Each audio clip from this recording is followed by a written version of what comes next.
All right. Welcome to the iPhone iOS SIG from the Suburban Chicago Apple users. My name is Dave Ginsburg, and this is Wednesday, June 9th. And we are here today with a special guest that is joining us. Ms. Kelly Guimont is here.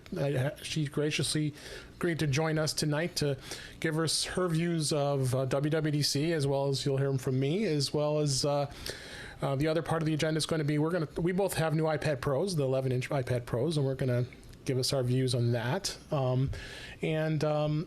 We're also going to talk about some iPhone tips, and that Kelly has some great stuff that she's put together that she's going to share, and we'll kind of tag team each other here and give us some good tips for tonight as well. So we got a pretty full agenda. There's a lot to talk about with WWDC, so I wanted to jump in right away here. And Kelly and I have been on a few podcasts already this week, and we have a few more, so including In Touch with iOS tomorrow night. So we definitely been talking. That's tomorrow night. Yeah. That is tomorrow night, and so we've had a lot of stuff to. We've been talking quite a bit about it for the last at least 2 days here, so it's fresh in our minds. So Kelly, I want to start with you. Why don't you give your thoughts of what really stood out with WWDC that really caught your eye the most out of everything, and we kind of do it. We're going to both of us do a summary of what caught our eye the most, and then we can kind of dig into some of the stuff. Okay. I think the thing that struck me the most is more of an overall theme, and that was how much cooperation Apple was willing to have with other companies. And that's from we're expanding the wallet app and the functionality on your watch for driver's licenses, for hotel keys, for house keys. That means they're trying to work with the TSA on making it so that the license that if you have your license in the wallet app on your phone, that's a thing that you can show at TSA and it will count. House keys being something where you can hold your phone or your watch up against the lock and have it unlock for you easily through HomeKit, which gives you all the security and peace of mind that entails. The S Lady coming to other devices, which means that they're going to work in conjunction with other places to make sure that happens. We've had announcements about the TV app coming to more devices in the last little while, which is another thing that's a lot of Apple cooperating with other folks. SharePlay has a bunch of notable partners. The door locks I mentioned a minute ago, they said specifically within HomeKit. HomeKit Video is going to have some notable partners. The door locks are made by some notable companies that are in the door lock business, and then Apple's sort of teaming up with them to make it so you bonk your watch on the thing and the door opens and it's magic. Working with the companies that make proximity cards, like badges, if you have to badge in and out of secured locations as part of your job, that's a thing that's happening. There's one I'm forgetting that was in my head a minute ago that I can't even remember now, but there's another one where Apple is teaming up with others in order to make that a reality, and it was another thing that I thought was sort of surprising, just sort of overall. Health records, that's what it was.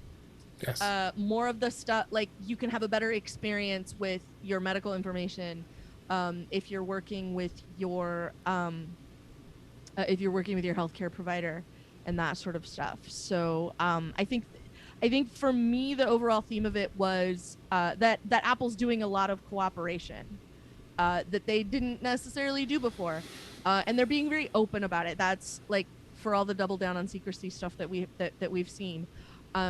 There was a lot of cooperation in a lot of these that I thought was notable.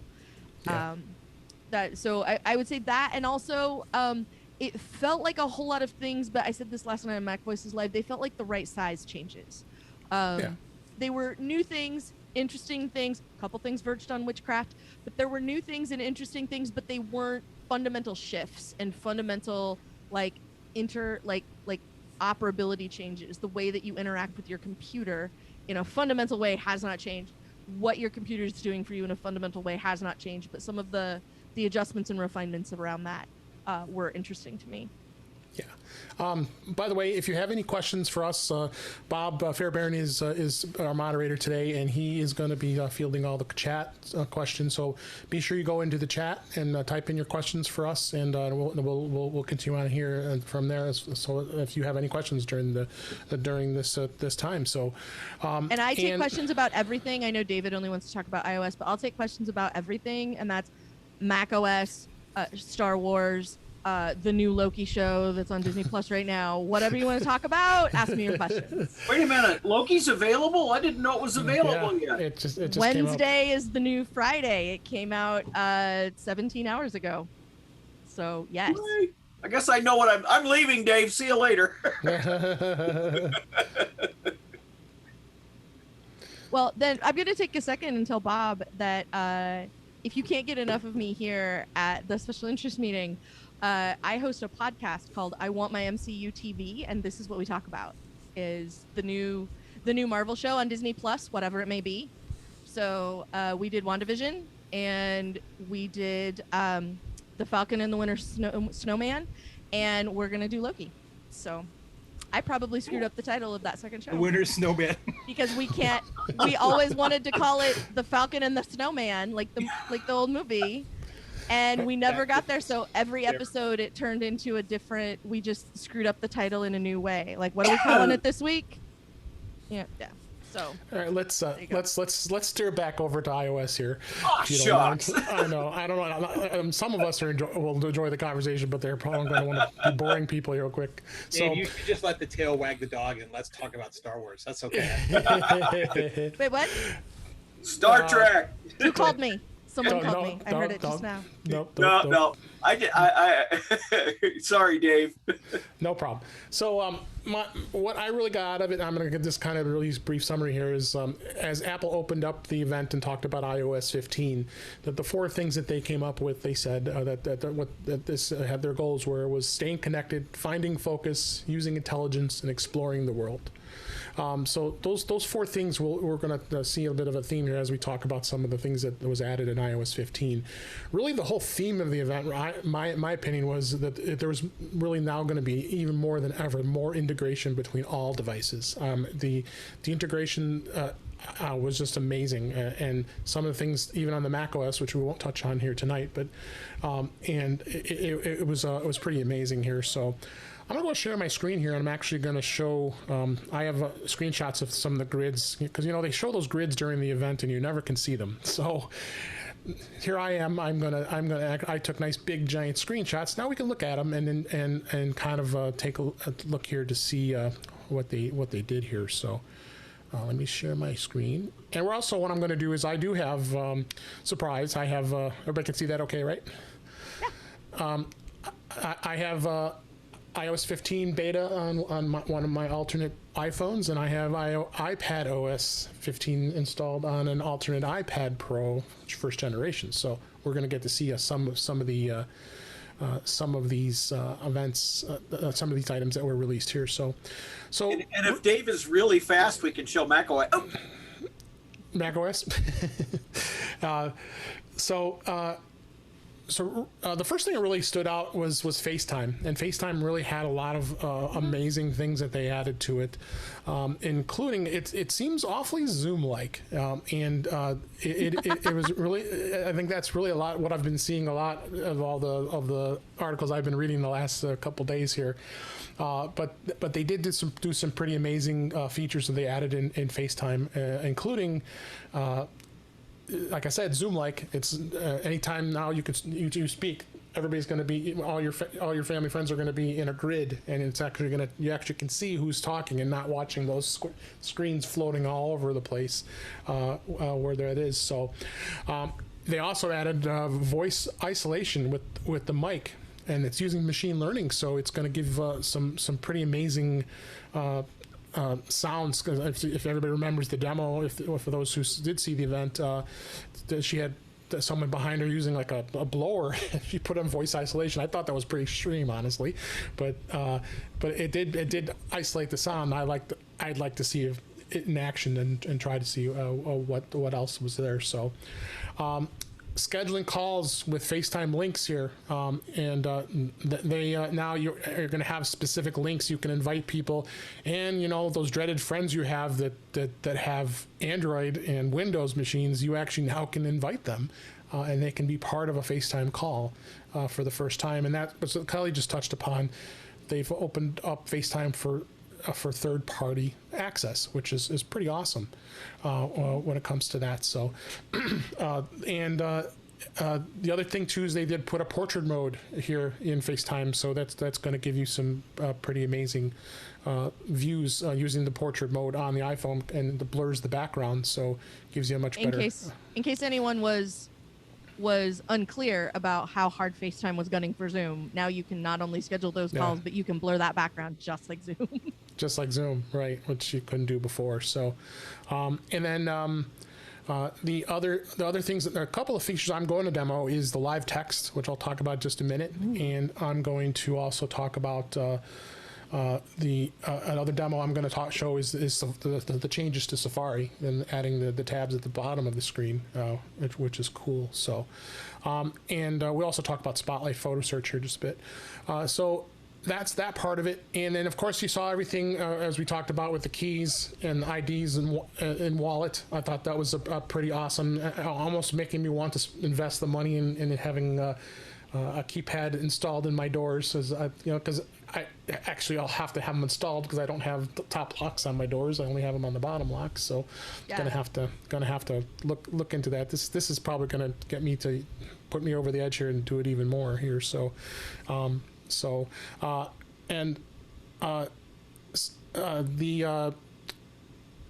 other stuff here, we'll talk about iCloud here just a bit. The drag and drop was really cool. They showed that, and also that drag and drop with Mac OS was really awesome. And that hasn't come yet. We can't even demo that yet. So, but we'll hopefully see that later. Maps got a nice good update, and so did Photos. In some places. I would anticipate our home here in Chicago is going to have the updates as it comes through here. I think you were on the list. I'm not, but I think you are. Yeah. So, and the other things that I haven't even touched on here is SharePlay. SharePlay was a pretty amazing thing that they talked about. The fact that you now can and Disney Plus actually started that. Disney Plus had it where you could you could share your Disney Plus account and be able to watch videos, but now you can share anything. People. Yeah, and a number of other places built that in too. So there was like Plex has Watch Party, and Netflix has something, and there's somebody else that did one too that I can't remember now, but like Disney Plus was like the first one they announced. I really thought it would take a while for that to happen. I guess they're friendlier than I thought, and it's gonna start out with HBO Max, Disney Plus, Hulu, whatever, Crackle, whatever the other ones are that you like, except for Netflix and Prime Video. They were basically all on the list. Here's my notes here. I'm not ashamed. I have notes here. This shows all of the items here. They're going to be in here. You got Disney Plus, Hulu, HBO Max.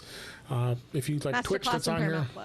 Master Class. If anybody's not familiar with that, those are some really cool classes. In fact, I was watching on Netflix the Kaminsky Method with Michael Douglas. He had Morgan Freeman on there, and Morgan Freeman says, "Well, you can come and subscribe to my master class, and I'll tell you all about acting." ESPN Plus and Paramount, and then Pluto TV actually is pretty cool. They have that too, and that's a free service that we've talked about before. So why don't we go into a little bit of a demo here? And the really features that stood out to me was SharePlay that we just talked about, and live text. So Bob, please make sure you let me know if there are any questions here. Okay. I feel like you glossed over a very important feature, which was Memoji outfits. No I'm question. kidding. Like, I'm just glad because I felt like that gray sweater was a very silly choice for every single Memoji. So, these here, So, all right. So you can change your eye color too. You can have two different colored eyes now. Oh, I know. That's but important. Like, I mean, I'm glad they made it so that it's accurate, so that just like I do. My Memoji has a tongue ring and AirPods in the ears and sitting behind a computer, but like it was always a gray sweatshirt, and I always had a problem with that. So let me do a quick demo here of live text, and I've got some photos in here, and it looks like it's going full screen when I do photos. So unfortunately, when I do that, it's not going to let me show it. But hopefully it'll let you actually see it. What there is, and you don't see it, there's an actual little translation button at the very bottom right, which you don't see here, unfortunately. I could tap it, and what it does is it highlights the text here, and yeah, you're not seeing it. I knew this demo was going to crash and burn. But let me Live demo for the win. Yeah. So let me go in and create a note here, and I think that'll show you what I just copied. And yeah, I copied and it one said word. text from camera. Yeah, it said text from camera, right? So yeah, So- that's cool. So yeah, unfortunately, it doesn't look like. So what I can do, of course, I don't have anything here at the moment here that I can pick up here. Find something that I could scan. There's a box behind you on the shelf, right? Yeah, well, that require me to get up here. So let me see if it lets the camera go. Yeah. So there's some text there. I can if it picks it up as text. Yep. See it right here. See that box right here? Yeah. So now it's picking it up as text. So what I can do is tap this, and it picked it up. And look up at the top here, I have now copy or select Select all. all first. There you go. Yep, and then swipe and tap to select the text. So, and tap it again. Click copy. Now I can go back into notes and paste it. Text from camera even is a separate. Wow. Yeah. So you've now got the capabilities of being. Not only is it actual text that you can scan. So that means if you scan, and they showed it during WWDC event that someone had taken a picture of a sign that had a phone number, and the phone number, you can just tap the phone number. It sees it's a phone number and it called it, which is the really, data detector, which I thought was great. Yeah. which Which really took me cool. to the fundamental disagreement I had with one thing in the entire keynote, which was when Craig Federighi was demoing this, and he dialed the number and got the actual ice cream place on the phone and said there is no need for ice cream at this time, and I disagree. Yeah, you always have It to have doesn't ice matter cream. what time it is. I disagree. You always have to have ice cream. So, Yeah. So that was the cool thing here, and the widgets changed here. As you saw, I put this big widget in here because this is the TV. This is the TV widget. So they've got it bigger. I'm gonna put my iPad here on just a second when we get to iPad, and that actually had they've made these larger, so they're much easier to see. If you want to have this large of a widget, I mean, some people probably wouldn't want to have this large of a widget on their iPhone, but I wanted to just to show you what. And it remembers what- where you were? It remembers, what the last things. And I That swear I feels didn't like a watch the big Kelly Clark tvOS show. upgrade. I swear I didn't watch the Kelly Clark show. I might have at one time. As you're looking at the three things that are on here, I didn't. Yeah. Well, it's a thing I've had a really hard time with on Apple TV is it doesn't seem to ever have any, it might know that I liked that show, but it doesn't ever seem to remember, I'm only on this season or I'm only on this episode. So, as I've been rewatching Ted Lasso, it's sort of like, here are some shows you might like. I'm like, no, I want Ted Lasso episode 4. Yesterday I watched episode 3. It's time to watch some more, and it doesn't ever seem to be able to figure that out. So that'd be a big tvOS upgrade. Yeah. They also had this visual lookup, which I thought was kind of. I'm gonna see if EIL. Is it EIL? Yeah. I'm looking at Billie Eilish. Yeah. And I think if you I knew where you're headed. Yeah. Of course, it shows the music. Related searches Billie Eilish, and it should. Yeah, I guess I did it wrong here, but this is a good segue to go into a Safari, actually. Yeah. If you notice here, they moved the tabs down here, so when you tap them, you actually can swipe through them and get to them very easily. Oh, no. No, no. No. I am regularly the person who gets the error about you can't open any more tabs in Safari because you have 500 open right now, and that's all we give you. So swiping left and right through hundreds of tabs sounds like I'm being punished. It is. I have 315 and I haven't figured out how to close them all. Oh, I know how. Well, yeah, you just tap this right here, and it gives hold it, close all 3 tabs. If you're running a regular operating system, as I am, you can go, if you go to Safari and you tap the same little symbol that David has on the screen in the lower right, the 2 little squares stacked up, you can scroll them up and down. It'll give you the list, and then you can go through the list. Right. I hope I didn't show anything inappropriate there. No, I did not. I don't have anything. I don't have anything interesting open in them. I just have the entire internet open. I didn't hold it down long enough. It works. Yay! 308 tabs going away. There you go. Oh, look at you. What's your secret?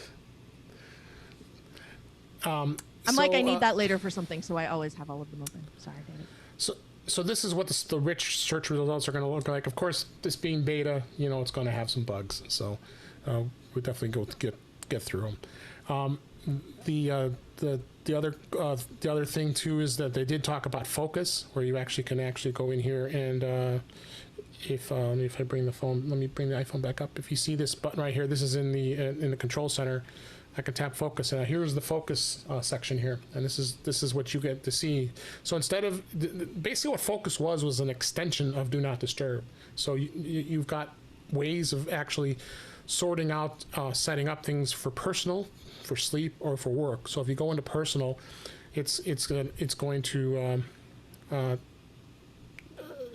allow you to search for, I believe. Is that what it was, Kelly? I don't think I.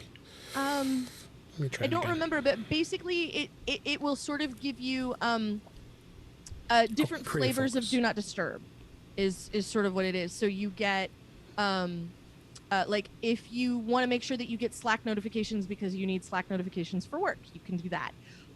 If you want to silence everything, if if it's bedtime but you still want certain things to get through, like you can just sort of have granular permissions and have different levels of focus, I guess is what they're calling it, like different levels of attention getting that you can use. So yep. So here's what I did was I actually went into settings, and there is a section here called focus. Went into here. Now you can start setting up personal, and here are some of the things that it can set: silence notifications, don't miss out. You can allow important people and apps to send notifications, but you didn't miss anything important.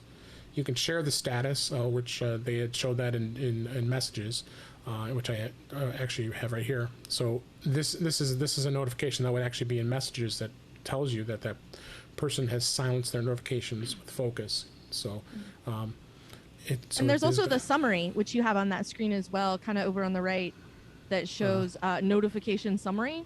So yes. You can see, like, if people sent you things while you were unavailable and now you're available, you can see what like I sent David a link to this amazing barbecue recipe that I have that he's totally gonna make this weekend or whatever. Like those are things that just sort of get collected for you so that you can be up to speed when you're ready to go focus on those alerts again. Yep. And then here you step through, you can set the focus for personal, allow notifications from certain people. You can allow notifications from certain apps. And then you can set time sensitive notifications.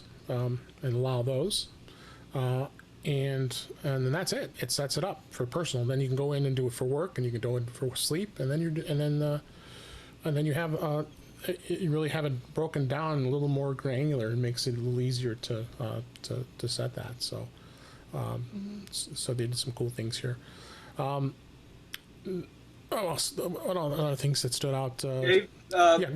There's the question about what does it mean for reachability when you're doing Safari, and I think you should show that how much easier it is to use Safari, because the with the taskbar down there, or the URL bar down there, that helps with reachability. Everything's at the bottom when you have a mere mortal-sized thumb.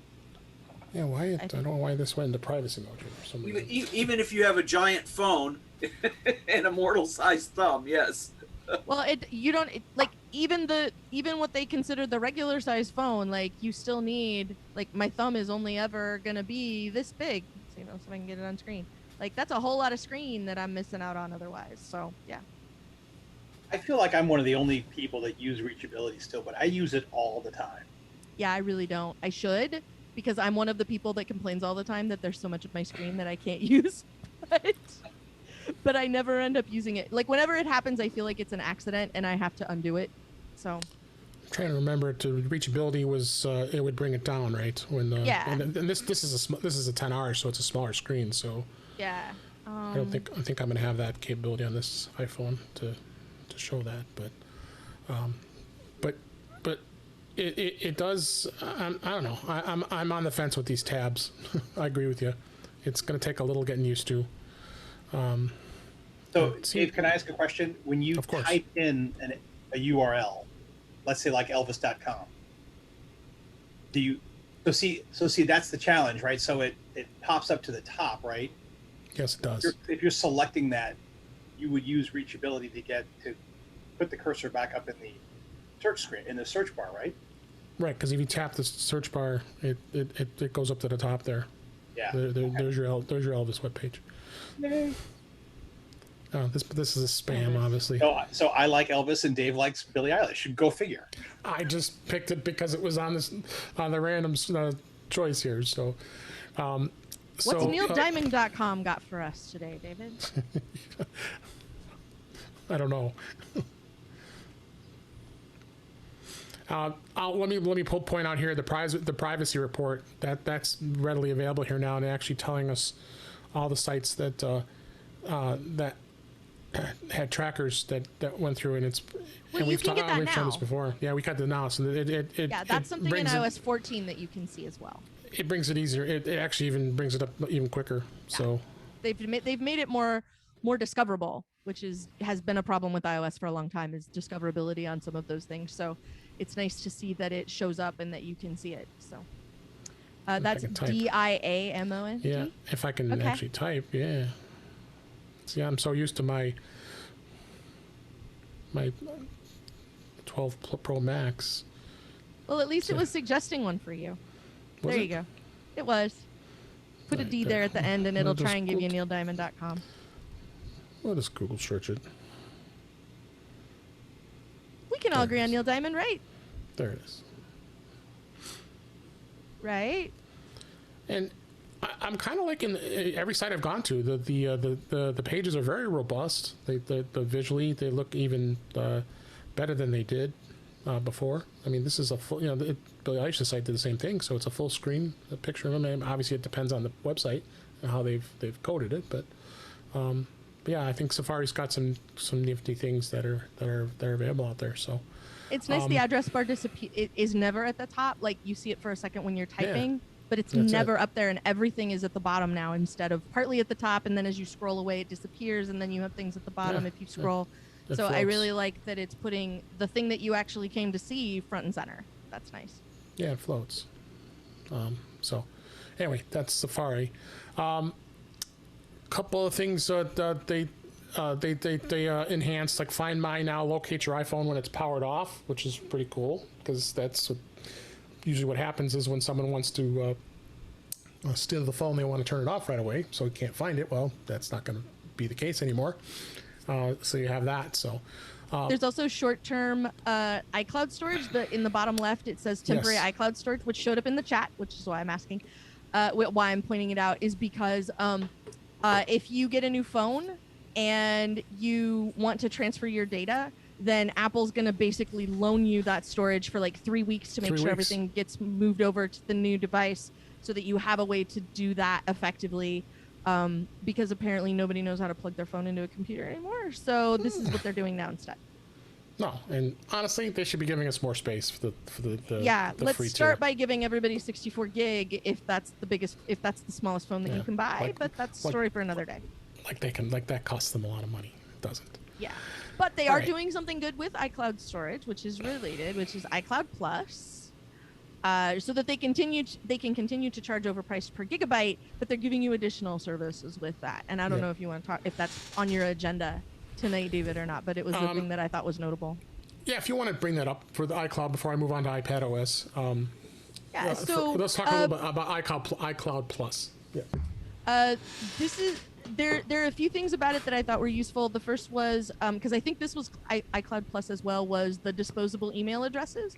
So you can have if you want to buy something, or if you need to give your email address to someplace and you think they might be sketchy, then you don't have to give them your real email address. You can give them like a made up address. It's very much like when you use sign in with Apple and it makes up some other sort of email address, and it's all argle-bargle at mac.com or whatever it is.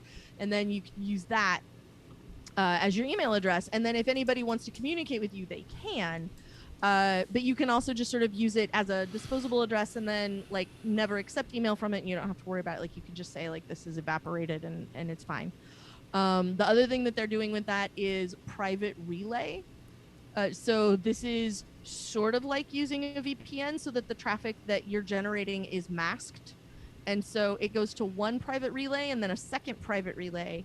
And then like as your traffic goes to and from the website, like it's sort of making this circuitous detour. It's sort of like the path in a Family Circus cartoon.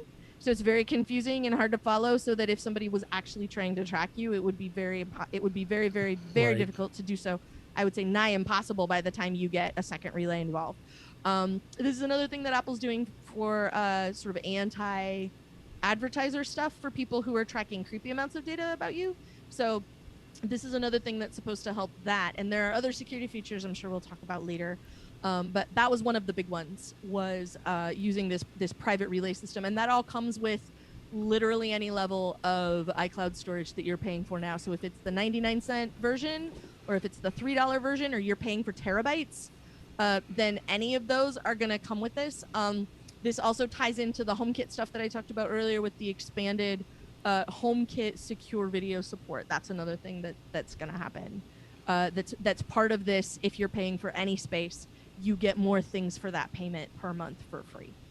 Yep, and they said that the HomeKit devices are actually going to be included for free. Any cameras. I think there was an unlimited amount of cameras, so that's pretty new. But there's the hide my email, and so the iCloud was pretty exciting. And also, even now, they didn't mention too, not many of us have our own domains, but I believe you can. Yeah, the hide my email works with custom domains as well. So if you run your own site, if you have your own domain, right? you can use this. You can use the hide my email feature with your own domain as well. I'm waiting to see how that works, because I want to change my Apple ID over to a custom domain. Haven't done that. Oh, okay. Move it all over. Yeah. Yeah. It'll be interesting to see, I think, how that evolves over time. Yeah. So that's going to be a pretty notable thing to watch as we go forward. Absolutely. There's a lot of good features in there, that's for sure. And we're only like partway through. This is a whole nother screenshot of stuff that came with it. Yeah, and we're not going to get to everything tonight, because this was a 2-hour event. There was it definitely needed 2 hours to talk about all this stuff. So I want to talk a little bit about the iPad now, and I'm going to share my iPad here that I have. And really, I could just say one word: finally, that they did this. So you should be able to see my iPad here on screen. We can. Look at that! You actually have widgets on your home screen now, and I did the same thing. This is the TV app that's showing things that it keeps. That's showing how much you watched. love the Kelly Clarkson show. I just can't believe it. I don't remember watching that. It must have been a long time ago. The other one came up with the Ted Lasso, and that should be there. I don't know what the deal is here, but so you now can add widgets, and you tap you just tap the two buttons here at the bottom. These two buttons, if you remember, that hasn't changed. You tap and hold, and it brings up the plus here at the top here, and then now you can add your widgets. So if you wanted to add maps here, you can go to now different sizes, and that's the same that they've added here too as well. So widgets are nice, and if you notice down here now, they put a stack here. What is this stack? And I really like this, because in iPhone you can't do this with the app library, which is now on an iPad. So you tap this, and now look what it does. It brings the app library right up and lets you get right to it. So, of course you can scroll all the way over like you do on your iPhone to get to the app library, but now it now has the stack right here and it brings you right to it, which is nice. Now, I don't know why they should add that to the iPhone. I love too. that animation too, the way it Yeah. opens up. Phew, it Yeah. just brings it. It just brings it David- right there. So If you go back to the page full of widgets and you rotate your iPad, what do they do? let's see. They move with it. Okay. That was my number one question because Craig continued to hold it in landscape mode the whole time.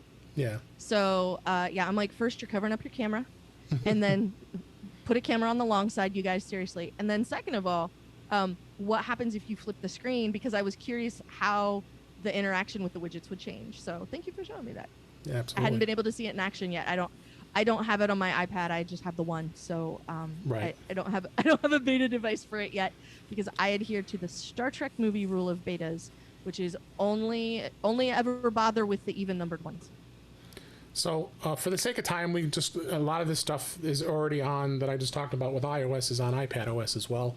You've got the live text, you got the support for focus, you have the maps, you have, but the biggest thing that they added in iPad was that they did do some updates to notes.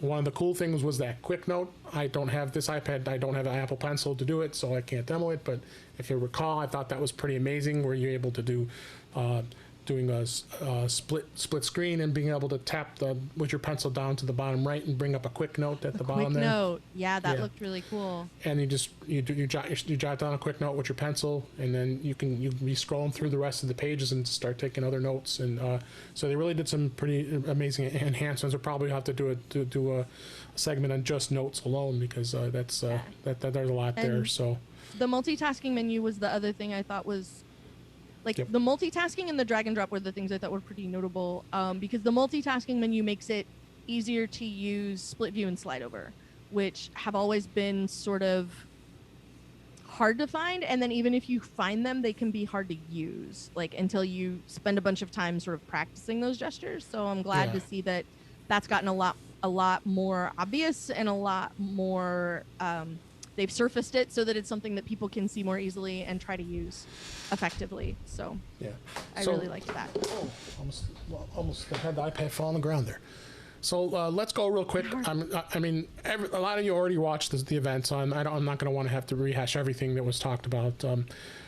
Davis, I did promise you I wanted you to stand out things here about the health that was added, and then the blood glucose highlights. If you wanted to, I could give you some of your thoughts on that. Well, thank you, Dave. I am so incredibly excited about this because as someone who lives with diabetes on a day-to-day basis, if this gives me the opportunity to manage my blood sugars on a day-to-day basis without the need for a CGM or finger pricks, I mean, even if it's kind of the light version of that, that will literally save me $250 a month. Yeah. Wow. Yeah. And that's with insurance coverage. So that's not even the retail cost. Mhm.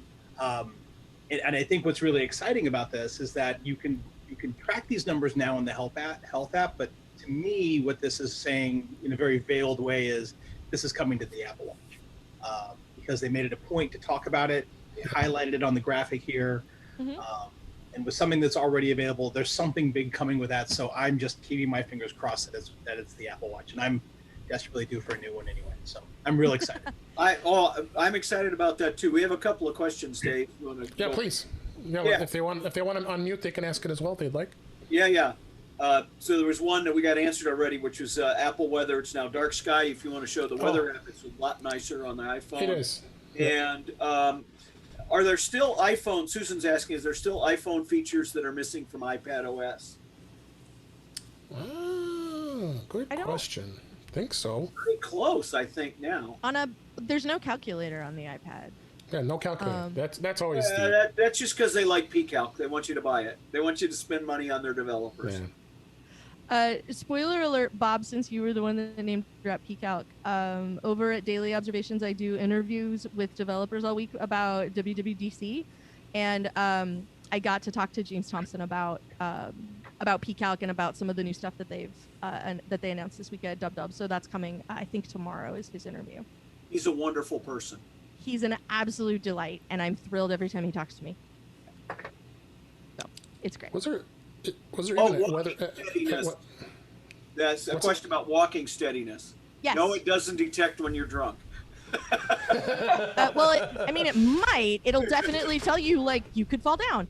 What it does is, this was the part I thought was interesting, was the demo had somebody with their phone just in the back pocket of their pants, and he was walking, and it showed that that there are iPhone measurable changes in your gait that can show that you may have a balance issue, you may have a walking steadiness issue that could cause you to have a fall. And that was the thing I thought was pretty interesting that they were talking about with your stride and how your stride works. The other stuff in health that was cool, that was a little less cool to me when they got to the end and showed all the systems it was compatible with, was the lab result stuff that was happening. The lab result stuff has gotten to be a lot better experience if you currently work with one of the companies that they've announced that they've teamed up with in order to make this work. But the lab result stuff is supposed to be a lot better experience than it is now.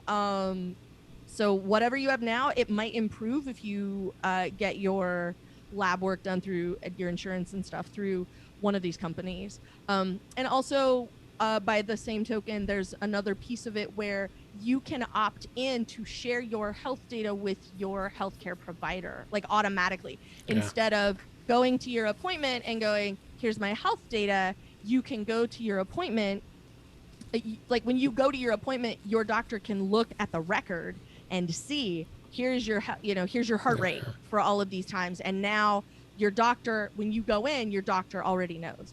And then that graphic in the top left is that you can see some of the health records for other people in your family. So if you have kids in your house and you want to make sure that you have their records in there, if you have parents in your house or parents, in your life that you care for, and you want to make sure you can see like medication stuff, things that have changed, like they go to the doctor and you can tell that there's a new lab result for them and that sort of thing if you're the person that monitors all of that. So that was also a thing I thought was pretty interesting. Jeff has a question. It's more of a statement. I'm really looking forward to walking steadiness. My dad, who's 92, just recently had his leg amputated. Oh, sorry to hear. Yeah, well, it just happens. He's getting a prosthesis in a few weeks, and he's going to start through physical therapy. So I wish this was available right now, and the physical therapist would start to use it to monitor his stride, his steadiness. But later this summer, we'll get him hooked up with this. You can put him on beta. Come on, Jeff. Well, the public betas. My dad's phone. The public betas are coming soon, and by and large, the public betas, while still beta, will be more stable and not have quite as rough of edges. So you may run into something, but it won't be an extinction level event like it could be, now if you were to do it. So you may want to opt into the public beta program when that becomes available. And then at that point, maybe you would have some more options available for some of the health stuff. And then, Jeff, it would help you too, because you can see like what that stuff looks like. So far, I haven't heard of any extinction level events on the beta zeros, but don't be crazy. Yeah. Don't be crazy. There's don't one be out there. Crazy. Don't be crazy. Don't be crazy. Don't be crazy. Bob's saying it a bunch of times in a row just so he can make sure it doesn't happen to him, and that's exactly how he's going to jinx it. So he's on beta. He's on beta too. It's installed on everything. I know. So real quick, I'll show you that this is the new weather app, and I really like the way it's laid out. I picked Las Vegas purposely because I knew look how hot it is there. Yeesh. 116 is Friday. That's not going to be fun there. I'm glad I'm not visiting there. And then, as you see, they've added a lot of what Dark Sky has. So I would not be at all surprised that Dark Sky starts to go to this is all into powered the by sunset. Dark Sky. Yeah, this is all Dark Sky soft. So they never had. I mean, the weather app before was in iOS 14 was very, very simple, just showing the forecasts and it's got international radar now too. Mm-hmm. Yeah. And the animations are all like new and different. Like you can see the clouds moving for Chicago. See the clouds. You can, as they move across the screen. How windy it is has loads of different animations. How rainy it is has loads of different animations. I personally am looking forward to seeing literally every level of rain animation that they have, because I'm totally going to get to do that if I live in Portland. Yep. So, yeah, at least it'll be a little more interesting to look at most of the time. So that's the weather app. So let's let me go through a couple more things here that really stood out, and we'll kind of move on. One other thing I wanted to touch on really quick is home. They did add, as we talked about, the home keys. That you'll actually be able to get a key for your home, which is awesome. The cameras that you'll be able to get and be able to have HomeKit camera. We had thought it was going to be called Home OS, but apparently not, because they may have that rumor didn't come to be here. So you'll now be able to pair HomePod minis with your Apple TV 4K, the new 4K, which is great, and a lot of Siri-enabled accessories are going to be out there, and like Kelly mentioned earlier, the Siri is now going to be more third-party, so a lot of third-party developers and devices will work with that, which is great, and the home app is now going to be on the Apple Watch, so you'll be able to access that, which is great. And yes, you have to ask Slade to watch Ted Lasso, so it's important. That's July 23rd. If anybody's ready to go watch that show. And other thing I want to mention real quick is the audio. I got to. This is already on iOS 14. If you have AirPods Pro, AirPods Pro. Why did I say iPod? AirPods Pro, and you can go into your settings right now and turn on spatial audio. Oh my God, it's amazing. And Zane Grey had done some demos on Apple Music, and you can listen to some of the demos. He actually did. He actually did a demo with the different sounds of Marvin Gaye's "What's Going On," and actually you were able to hear it, how it looked like and how it sounded in mono, how it sounds in stereo, and then how it sounded in the spatial audio. So they've really done some amazing things. They're adding spatial audio to both the Mac and the Apple TV, which is pretty awesome, and the ambient noise reduction that they added, they had that. And they've added some separation alerts as far as where to find your AirPods Pro, where it tells you that they were left behind. So they've done some enhancements with Find My with the audio and a proximity view, which was of course introduced when the AirTag came out. So I just wish that my AirPods could find my iPhone. Not quite yet. Walk so far away from them. Yeah. But now there is a new thing though. David, you can find the AirPods separately from the case, right, which you couldn't do before. But now you can. Yeah, that's the separation. So that it's at least an improvement, because that used to be the thing that people would complain about. Yeah. Like Find My only finds the case, and I never need to. I always know where the case is. I don't always know what happened to my headphones. So, yay! I think that's a good improvement. I'm glad about it. Yeah. I also liked Conversation Boost was the other thing that was the AirPod update that I thought was cool. I just called it. Conversation Boost was what it allowed you to do is if someone had their AirPods in their ears and they have trouble hearing, it boosts that conversation. It's almost like a hearing aid almost. But I know the complaint was a lot of people have challenges with AirPods fitting in their ears and fitting and staying in their ears. So that's a challenge with them. But pretty cool that they've but it actually worked, add like that. it would focus. You turn your head toward the person that you're trying to hear, and it would focus on their voice and help you hear that voice through like whatever background noise and stuff. Their use case was like the wait staff in a restaurant. Like you turn your head and look at that person and you can communicate with them effectively. And I thought that was really helpful. Yeah, very much so. So, Bob, unless there's any other questions about WWDC, we'll definitely, I'm going to be covering it tomorrow. If you want to listen to the In Touch iOS tomorrow, and you'll get a lot more because we'll have a full hour of both Kelly and Jeff Gamet on the show. So we're going to have a lot to talk about tomorrow. So it's going to be a fun show. So if you want to hear more about WWDC, that you've got that option as well. And when we have our next iPhone SIG in September, there'll be obviously plenty more to talk about, including probably new hardware and lots of other things. So stay tuned for that.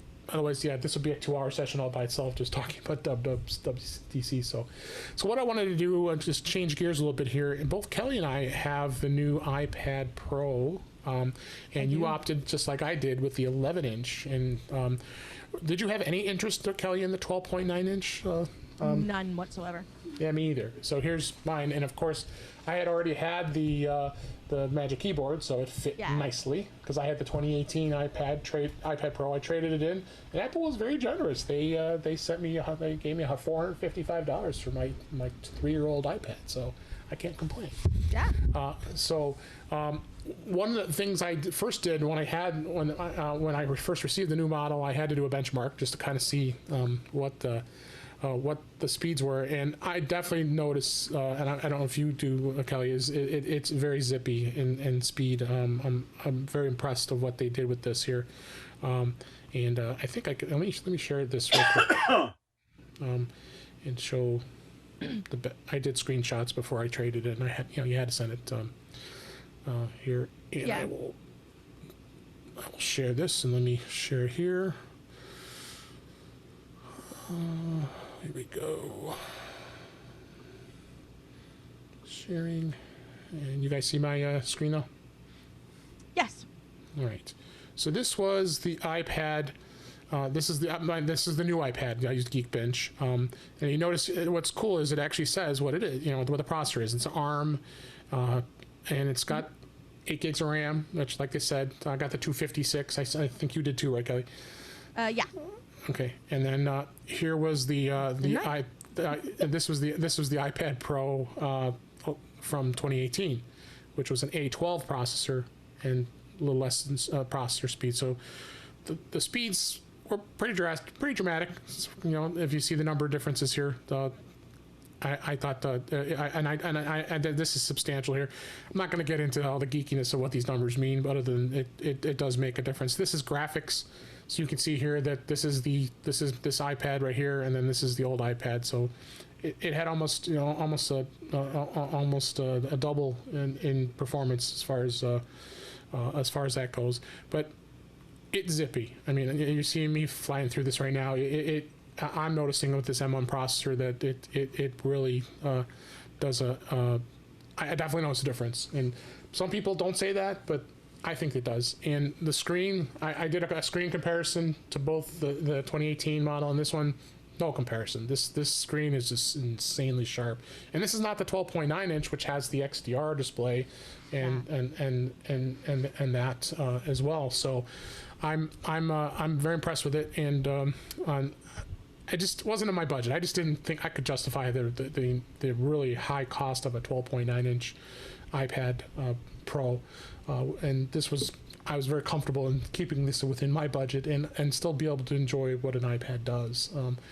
I think iPad OS 15 has still it's a little bit ways to go. We've had some, we had some debates about that, but I think overall, I mean, even on iPad OS 14, I'm happy with it. What's your experience with it? What did you have before you got the iPad Pro? I had the last Lightning Pro, and I don't think it was the first iPad Pro. I think it was maybe the second. Mm-hmm. It was about 4 years old, and I loved it. But my issue was it was starting to get long in the tooth because I was using it for more things. Right. I mentioned earlier, I have a podcast called I Want My MCU TV, and I do all the editing on that show, and I do all of that editing in Ferrite, which is an iOS app. And so when that show is running, I spend an inordinate amount of time with my iPad, and it was starting to get a little harder to convince it to do all the things I wanted it to do. Yeah. And the primary thing I noticed about this one is that basically, like, the best way I had to describe it was it works as fast as I do. Whenever I'm trying to edit something new, when I'm trying to I opened a couple of my old projects in Ferrite just to kind of get a feel for what it was going to be like on the new screen. Somehow the screen feels bigger, even though I think what I had was the 10.5-inch iPad. It feels like a lot more than that. Everything's really fast. Anything I do that is that has to do with compressing audio or compressing something so that I can send it to Dropbox or save it in iCloud Drive or whatever I want to do, all of those things are like, I don't have to wait for stuff anymore when my computer's trying to do something, and when my iPad is trying to do something. I get them confused because I have an M1 laptop and I have an M1 iPad, and so yeah. So and they both have the same innards, and like video renders on it really well. The battery lasts just a ridiculous amount of time. I haven't had it all that long, but I have looked at it and thought, when did I last put that onto charge? And I'm still at like, 40-50% battery, and I'm like, I don't remember when the last time was I plugged it in, and I use it every day. This is 3 days for me here. The VC does. So Dave, I got a question here. What's the cutoff on iOS 15 for older devices? Oh shoot! Yeah, I was gonna say that. I'm trying to find it now. I know what it is. I don't even have to. I don't have to look it up. Okay, good. Any iPhone. 7. 6. 6S and 6S Plus. 6S Plus. Anything that was running iOS 14 is going to run iOS 15. That's a 7-year-old phone. 6S and 6S and 6S Plus. Phone. Yep. So I'm sorry, I completely forgot to for compatibility. Somebody asked that one. Yeah. iPad OS is actually, it's going all the way back. All the gens of the iPads that are out there, the current Air, the Air 2 is still going to be compatible with 15. And then the iPad Mini, it's going to be the 5 and the 4, which is still those are still solid models. So at least this time the iPads are staying pretty solid, because last time when iOS 14 came out, a lot of them went end of life. They cut a bunch of stuff off right there with that. Yeah. And so just to go back just a little bit on iPads, I'm on a 12.9 2018 iPad Pro. And this beta is faster than iOS 14. Everything is smoother, cleaner, faster. It just flies. And that's a beta. I'm just, whoa. Yeah, I have found that overall you will get, not always with a beta, and not always with like 0.0. So like 15.0 may not do it, but 15.1, like if you wait for that, if you don't have the latest device or one back from the latest device, if you're on an older device, wait for that .1. And then when you install it, you're gonna get a bunch of optimization, like battery life, speed, responsiveness, like all that stuff's gonna perk up a little bit, and it'll definitely be worth waiting a smidge just to make sure that you get all of that, that you get all of the benefit from that. When you guys updated, did either one of you notice photos spinning and taking time and running the battery down or anything? Because I didn't see that happen on my iPhone or on my iPad or on the Mac. Because normally photos, and it just didn't do it. And maybe they've changed the way that works, and it, does it slower over time or whatever. I'm running the beta 15 on a first gen iPad Pro 12.9. So yeah, I haven't noticed anything. So there's something that's changed in the underlying there. Yeah, photos seems to be. I think zipping there's some along. better optimization in that upload, mechanism that makes it a lot happier. I mean, it's making this whatever they did, it's happy. Yeah, I'm completely making that up, but I feel like that's what happened because I haven't noticed it much on my phone with shipping iOS 14. Like I'm on 14.6, and it used to have this uploading, chunking along at the bottom of the screen like all the time, and that's more or less eliminated now. I haven't noticed it in a while. Yeah, they've done something with efficiency there too. So yeah. On those new iPads. Is there a change in the Wi-Fi? Those are Wi-Fi 6, aren't they? They're Wi-Fi 6, yeah. That's correct. For sure. Absolutely. Yeah. Yes. And they're Thunderbolt, okay? Yes. You can right. use Thunderbolt. Full Thunderbolt support. Connecting that up, and we're still waiting for more fancy stuff with Thunderbolt devices and all that with the operating system. And who knows what they've got up their sleeves. Anyway, there was one question way back, is there any indication of new iPhones coming? And I go, yeah, of course. September, October. As per tradition, this year will also include a September, so we will get an event. That's right. That wasn't exactly what my question was. That wasn't exactly what my question was. My question was, because of all of the UI changes to things being lower on the screen, is there a possibility of an even larger phone coming? Oh, I don't think so. Indication? Just curious. I don't think know. so. This phone's pretty big as it is. If they get bigger, I think it's going to be an increment like it was, like it was from 10 to 11, that sort of thing. Like, I don't know, think it's mini going to be max, man. That there's a lot of difference there. like, dude. Mini to max. I have to have two phones to No. test. See, I will tell you, this has nothing to do with anything that we're talking about here right now, but a thing that I have found an interesting trend is that since the Apple Watch became a thing, I know a lot of people who got the Max phone because all the easy stuff they could take care of on their arm. And so that made it easy to have a phone that sat on the desk most of the time, sat in your purse most of the time. Yeah. If you wear men's pants, sits in your pants pocket most of the time. That's a rant for a separate day. David, I could come back and do an entire hour on why it's crap that I can't put my phone in my pocket, but that's a story for another time. Anyway, if anyone has a special interest group in women's pants pockets and the fundamental injustice of them, tell David, and we'll all sign up, and you can come listen to me tell you about it. Oh, But funny. that aside, like, I know a lot of 12 people who limit that interaction for that reason, and like a lot the people I know who really, really, really love the SE and the 12 mini are people who have limited interaction with their watch. They don't put as many miles on their watch as like I do. Yeah. For example, like I use my watch a ton for all of the things, and like I've toyed with the Max, but then they gave me the Pro, which was sort of this Goldilocks situation. Like it was a little bigger than the littlest phone. It wasn't as big as a Max, but it still had the really awesome camera in it. So I went to 11 Pro, and I never looked back. Like the Pro line is where I'm at. I don't need the Max. I still have good enough vision that I don't feel like I need the extra acreage of one of those great big phones, on top of the added injustice of never ever being able to get it to fit in any of my pants pockets. So at least this way I can have my phone like most of the way in my pocket most of the time, and that's usually where it lives, which is why it matters to me whether or not it'll fit there. I can't give up the cameras. I can't either.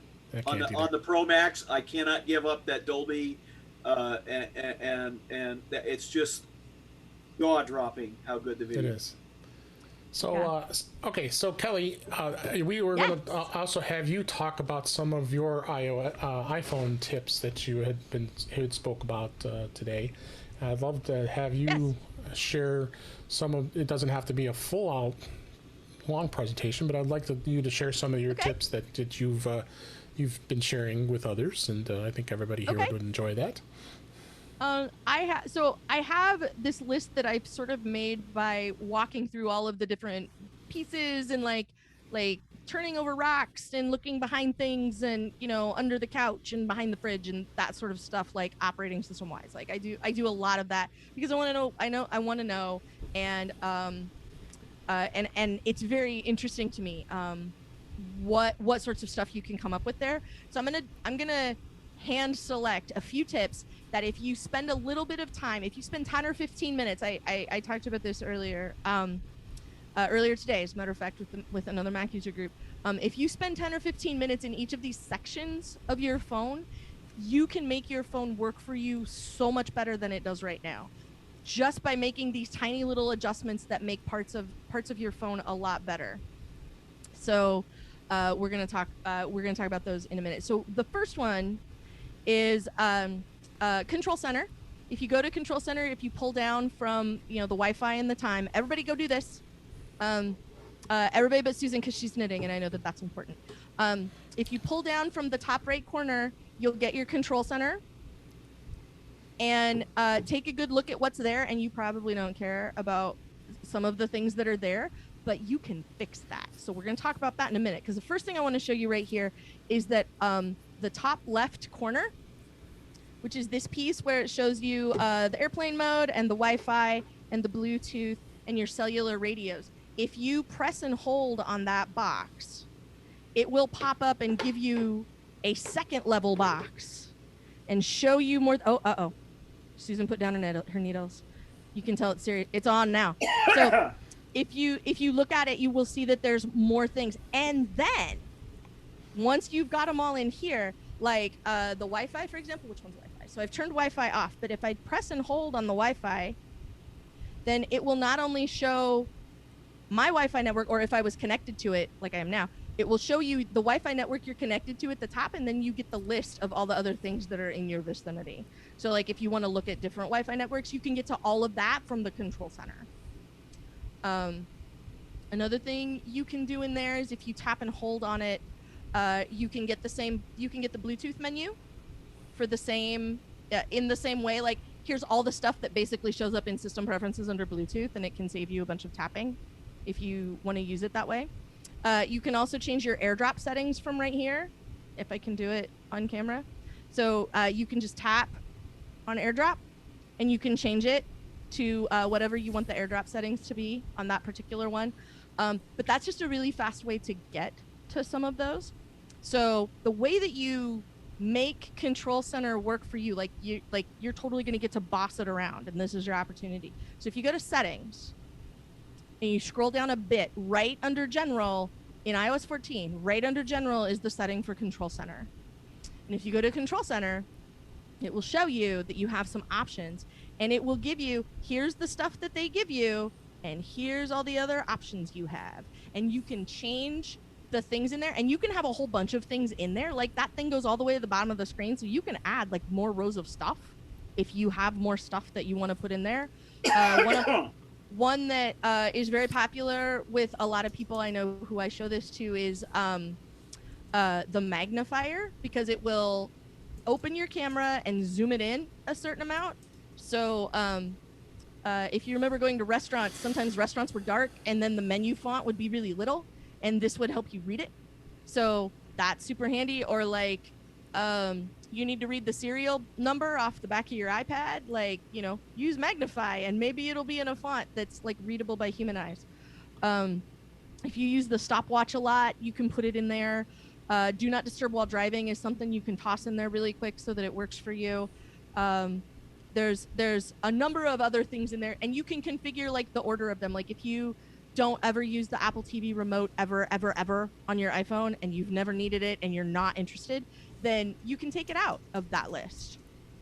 So there's a lot of things that you can adjust in there, and if you spend a few minutes in Control Center, you can really make Control Center work for you. And that's the thing. That's one of the things that I really like. Like I encourage everybody to spend a few minutes there and do that. And then that's one. The other one that I will point out is widgets. So you have widgets. Oh, look, it's me. I did not look. I'm a little embarrassed now. So here's widgets. Don't look at my photo widget. It's just me. And then you can see all of the things that you have. And then at the very, very bottom is edit. And this is sort of a two-part tip, because you can go to edit and it'll let you change some of the stuff that's on here, and you can delete things if you want to, or like if you go up to the top left, there's the little plus sign for addition. But at the very bottom, you customize. Wait, is that customize just that widget? Maybe it is. Yeah, I think it is. No, it's not. If you have customize at the very bottom, you can right. add widgets. And then here's all the other options that you have available as widget choices. If you're Kelly and you have Today in Star Wars History as one of your widget choices. So you can go in there and you can make the widget screen work for you. And the other thing to know about the widget screen is that it will scroll. You can scroll it up and down. So if you have things that you want to have in your little widget area, but you maybe only use them occasionally, you can have them off the bottom of the screen, so that like screen 1, is the things that you really want to have there. And then you scroll down a bit and you can get to the rest of the stuff. So spend a few minutes in there and look at those widgets, and you can have most of the things that will offer you widgets will offer you multiples. So you can have like the little square, you can have the big one all the way across, you can have like 2 lines high and all the way across. So it gives you a lot of variety of size in the widgets that you have available to you. So Great. That's definitely another one I would give you.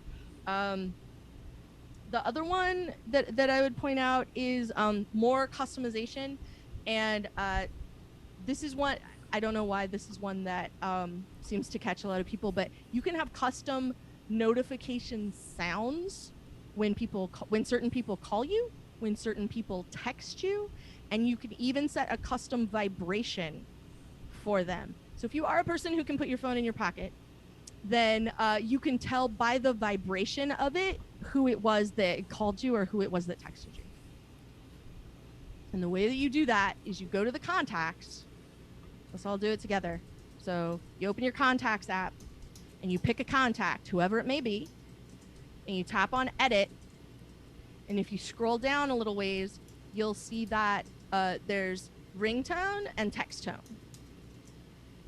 And you can tap on either of those, either ringtone or text tone, and you get a number of options there that are important. So the first one is right up at the top, emergency bypass. And emergency bypass means if this contact contacts you, you will be alerted no matter what. If your phone's in bedtime, if your phone's in any of those iOS 15 focus modes, if your phone's in do not disturb, if it's in bedtime, if this phone number calls you, your phone will ring. If this phone number texts you, your phone will go off with whatever your text tone is that you choose. And then if you look right under emergency bypass, it says vibration, and the vibration can be set to whatever you want. But if you tap on vibration, then it opens up a whole new menu and it gives you a list of vibration options. And then at the very bottom is create new vibration. So you can give people a custom buzzing pattern so that your phone buzzes a particular pattern.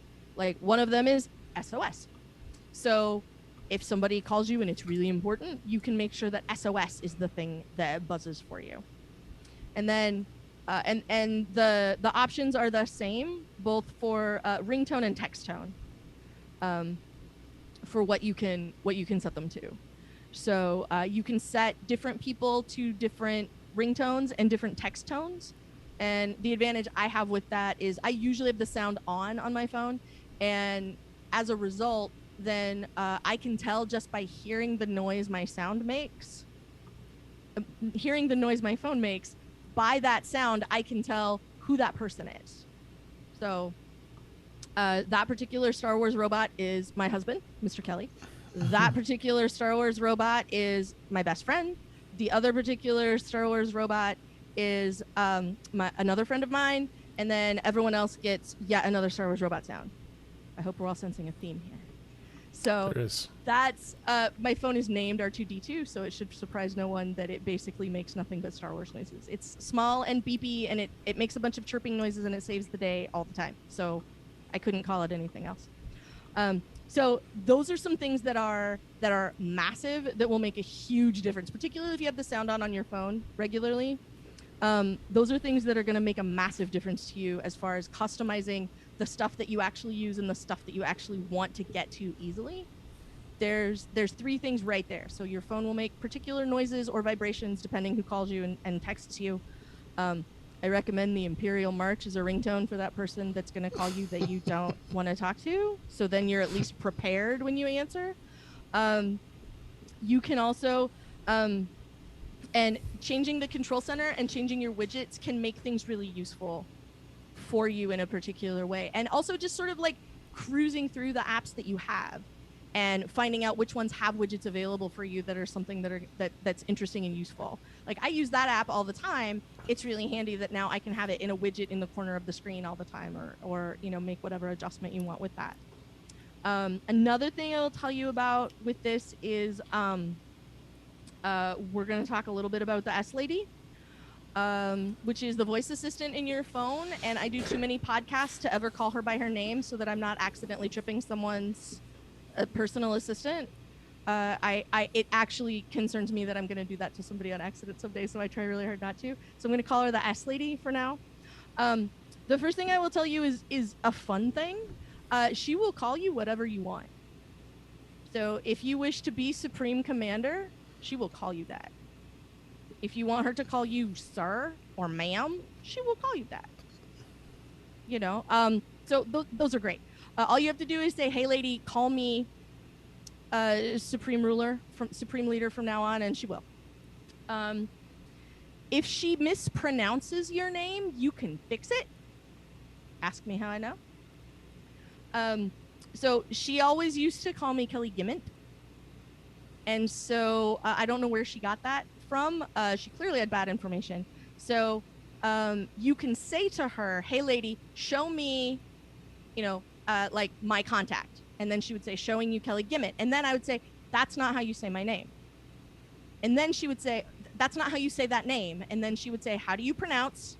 And she would show me Kelly, and she'd say, and she'd give me 3 options that were all Kelly. And so I would pick one.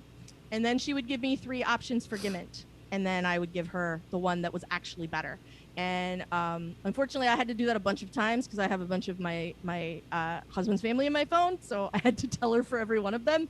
That's a thing that machine learning hasn't picked up, apparently, that like if my name isn't Guimont, none of these other people whose names are spelled that way in my phone are either. But maybe I'll come with iOS 16. Who knows? You can have her show you passwords. So you can say to her, show me my Facebook password. If you have your phone unlocked, because passwords are something that you have to have your phone unlocked to do. If you have your phone unlocked, you can say, show me my password, and she'll do it. You can also tell her, depending where you are, like I don't know what the call letters would be where you are, but you could tell her, hey lady, for a lot of radio stations now, you can just listen to the radio on your phone. So if you enjoy that, you can put in, hey lady, play KEOL FM, and she will. I mean, she won't because that's not a radio station she can play. But if she could, she will play a radio station for you if you enjoy radio stations. That's a thing. You can also ask her, and we got a little bit more about this because other apps are going to be able to do this too. Apple bought Shazam, and you can ask the lady who sings that song or what song is that, and she will tell you. So you're home watching a movie, you're watching something and you want to know like who sings that song or whatever. She will tell you. And then it's also stored as part of your SLAD commands. So when it's done, you can also, like if you ever ask her something, you can also scroll those down and it will go back through the commands that you've given her. And then you can see like what that song was. If you have Apple Music, you can view it in Apple Music and save it to like your playlist of, songs I heard in the movies and ask her what they were. That kind of, you can go make that playlist and set those up. Other things that, here's one that is tricky and weird, and it's going to be really hard to describe, and I'm absolutely not going to be able to do it the opposite direction on camera. So I'm going to walk you all through it. We're going to look at moving a whole bunch of apps at the same time. So here's what you do. Put your phone in jiggle mode so that everything wiggles. And then once they do, there's one that you tap and hold on, and you'll tell because it's a little bit bigger that like it's the one that you're kind of holding on to. And then, so you've got this one that you've got under your finger. Now take a finger in your other hand, and you can move another app toward that one, and it'll suck them all up into a pile. And then you can move that whole pile to a whole new page. It's pretty nifty. That one is like the hardest to describe, but if you show somebody how to do it, and then like you can move a whole bunch of stuff at once, because a lot of the app management, like rejiggering and stuff, like evaporated when they moved everything to the Finder out of iTunes. I'm still happy they did it.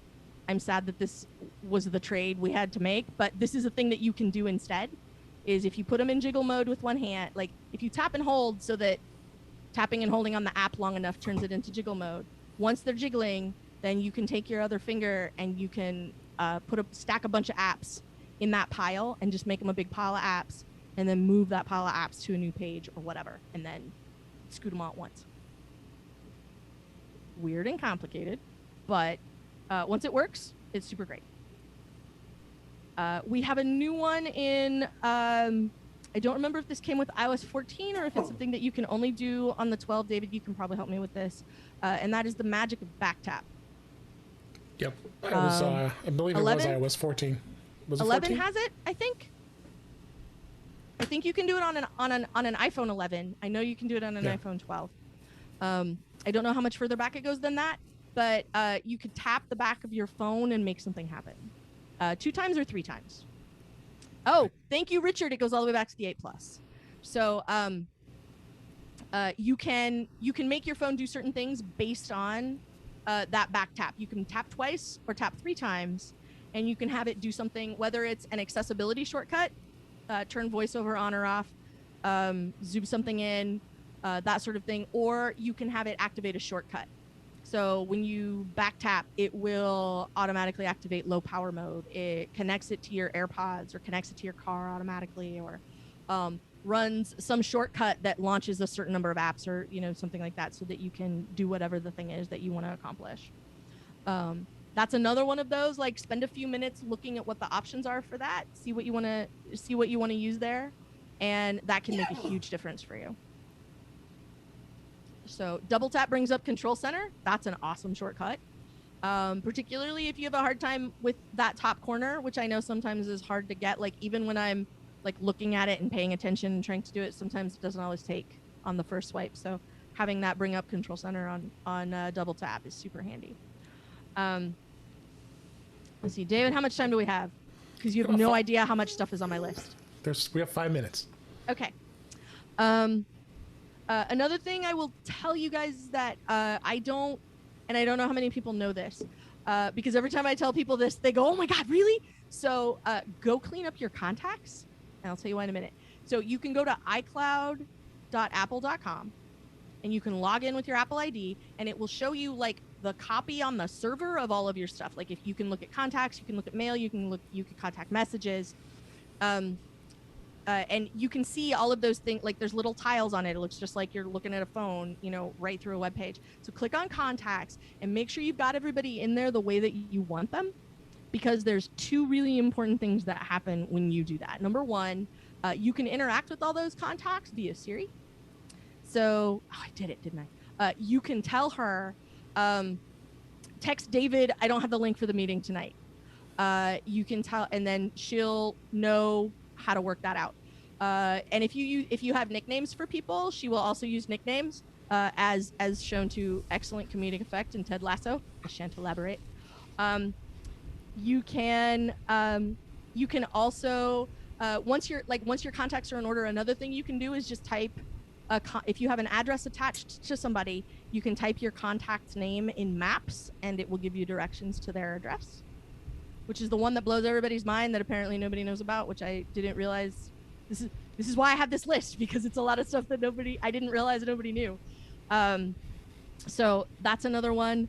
And also, you can have the S lady announce incoming calls for you if they're in your contacts. So you want to make sure you have everybody's name right in your contacts for that reason as well, because then she can tell you, Bob Fairburn is calling. And then, instead of the Imperial March, you can just have the S lady tell you that Bob is calling you. Can we have a couple more questions. Why don't we get those in and then bring to the wrap up here? Yeah, let's do it. Jeff Shively, when you wanna you can ask your question. Yes. So I'm trying to move movies using the Finder to my iPad or my iPhone. Okay, so they're on your computer and you want to move them to your phone? Right. Okay. You cannot browse. There's no way to browse like you can if you go to the Photos tab. You can browse around and look for photos in different directories. Mm-hmm. In Movie, the Movie tab does not have a way to browse. Yeah. So you're forced to use something like iMazing or Walter 2, or Walter Pro, whatever it is. Yeah. It's just... full disclosure, iMazing has sponsored things at Mac Observer in the past, but I personally am a fan of iMazing. I'm not saying that because they've sponsored things. I'm fully disclosing that relationship, but I do love it, and the reason I love it is because not only does it solve your video problem, but it solves all kinds of other problems. Like, there's literally no mechanism to back up voicemail. And if you have a voicemail from somebody that you treasure and you wish to keep it, the only way you're going to do that is with an iMazing license. Yeah, I was using iMazing to move the movies over. But then as soon as I plug it into the computer, it would be using the Finder, and it would take all the movies I've moved over with iMazing off. Mm-hmm. So they're combating each other. It's really frustrating. Like, oh. Yeah, it's hard. I'm trying to think what the other thing was.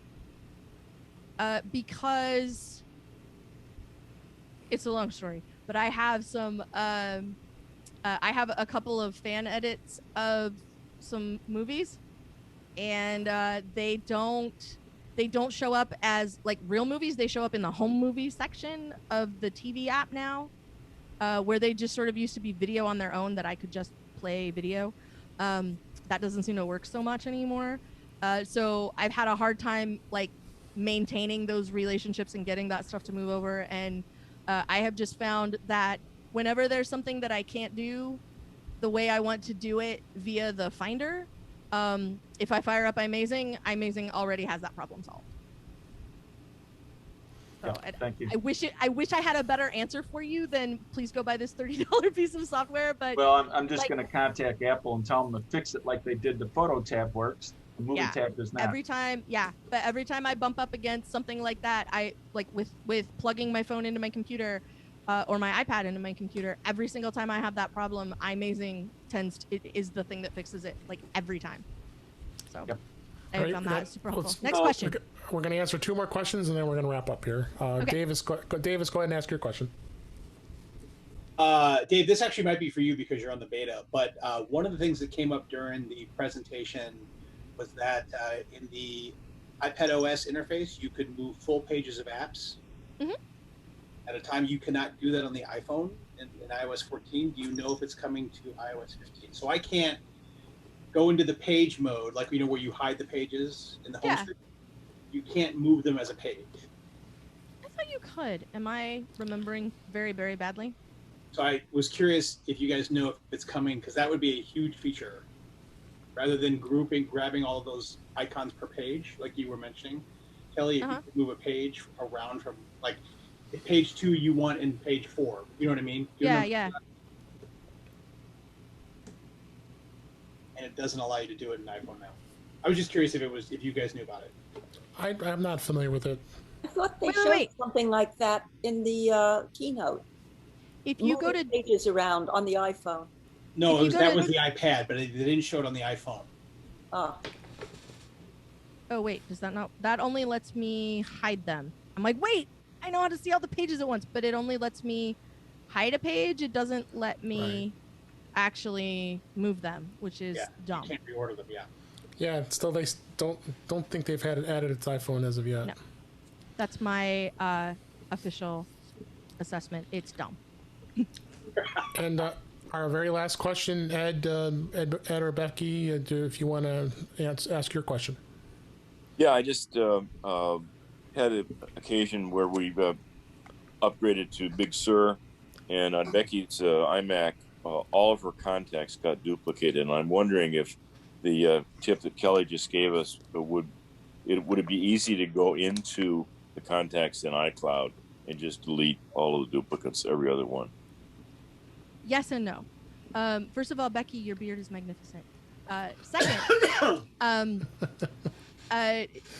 they may be duplicated because you may have them.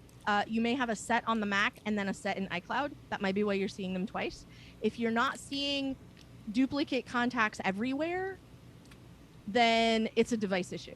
So, like, if you're only seeing them twice on your Mac, if you open up your phone, if she looks at her phone and there's one set of everybody on her phone, it's because something in the view got goofy with contacts on the Mac. And so if you go look at system preferences, internet accounts on Mac OS, I'm not going to remember.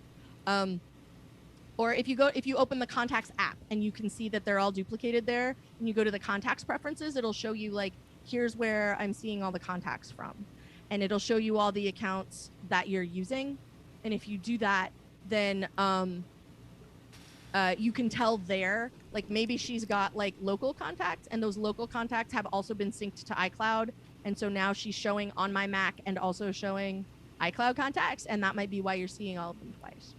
Okay, thank you. We'll that's the first thing to check. And then if that's the problem, forward. Otherwise go to iCloud.com, and you can, and cleaning them out there is pretty easy. Like, you can go, full screen Safari, and then just go to town on them. It's pretty easy. Great, thanks. That's a great tip. Can I just plug the fact that I'm going to be talking about contacts at the end of the month? I was going to say, yes. So there's actually an fast forward to next month. There's actually an Apple end of support this month. thing about duplicate contacts in iCloud. I just put the link in the chat, and it walks through all sorts of different scenarios, and that's probably the best way to sort out what's really going on. It's it's what Kelly said. You sort of got to figure out where the problem lies before you know how to fix it. And there's Great. a lot of ways it can go wrong. Thanks very much. All right, so let's go ahead and wrap things up. Kelly, thanks so much for being here. I really appreciate you giving us some of your insights. Yeah, this was really fun. Yeah, it was a lot of fun. Bob's waving at me. Yes, Bob? Yes, Forgot Bob. to mention something. It's really important. In the new OS, they not only save your passwords, but they will also allow you to do one-time codes in the new. That's very cool. That is so cool. The 1Password cool. guys might not like it, but it's really interesting. Haven't tested it yet. Sorry. 1Password's got nothing to worry about because 1Password does so much more than iCloud Keychain. But at least does. iCloud Keychain is doing that thing that on a fundamental level is going to make everybody more secure who uses it the tiniest bit. So it's not going to store your credit card or any of those going things. away, and this is something new. Yeah. There's still going to be, like, it's still better. It's like using Time Machine as a backup. Like, it works in the background. You just, you feed it a hard drive and you move on with your life, and then it's fine. And like everybody has at least a tiny bit of data backed up, and that's useful. That's what the iCloud Keychain stuff is going to do. Like, as they continue to expand those features and turn it into something where you can save those things and have them be secure and have them be useful. It's just going to be better for everybody who has really lightweight password needs, but it is very, very easy to outgrow iCloud Keychain. And I don't think David's announced it yet, but I'm going to come back and talk about password managers in the future. And so then we can have that conversation then. Yes. I just David want to make has sure no idea what I'm talking about right now. For the record, I totally exactly just what signed you're him up for that. I know exactly what you're talking about. So I just want to make sure everybody knows, and that the new meeting is coming up this coming Saturday. Dan Wasik's going to be speaking to us, and we sent out that email. Make sure you register for that great session. And then Margaret said her session will be coming up towards the end of the month. And then, of course, we're going to go on our summer hiatus starting in July and August, and we'll be back in September. I will be back here with the iPhone SIG, I believe it'll be the first week in September for this session. So I hope you enjoyed it. And thanks again, Kelly, for being here. Anybody wants to hear more stuff, we'll be doing this all again tomorrow night. I do it live on YouTube, as well as so you can listen to it after the fact when we record the show on In Touch with iOS. So with that, I hope everybody enjoyed the sessions. I enjoyed it, and I hope we gave you some good tips and some great information about WWDC this year. So thanks, everybody, and have a great evening. We'll see you on Saturday. Don't forget the photo sig next Wednesday. Oh, shoot, I'm sorry. Thank you, Jeff. Woo! I apologize. Yes, you have the last photo seg of before our hiatus as well. What is your topic, Jeff?